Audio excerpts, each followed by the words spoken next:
Dahil natapos na naman ang isang linggong pagpaalipin, balik na naman tayo sa pagtitinda ng siomai mga idol. Pagmasdan yung maigi.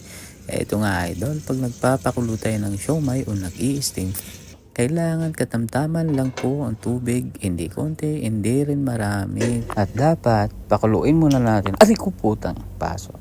Pagka kumulo na nga yung tubig idol, ilagay mo na ang steamer. At bago mo ilagay ang siomai, kailangan isprehan muna natin ng mantika para hindi dumikit.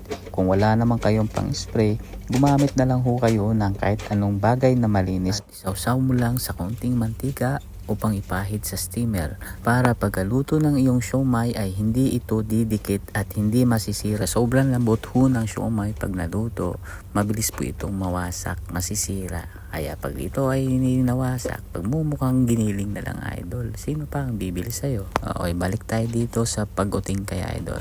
Check natin yung ating mga packaging, mga paglalagyan habang nakasalang yung siomai.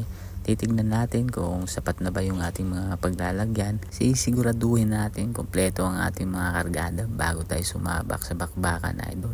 Ikaw ba naman pupunta sa gerang walang dalang armas, di ba? Lugi ka. Ito, garlic at chili idol, kompleto na, nakaripak na lahat.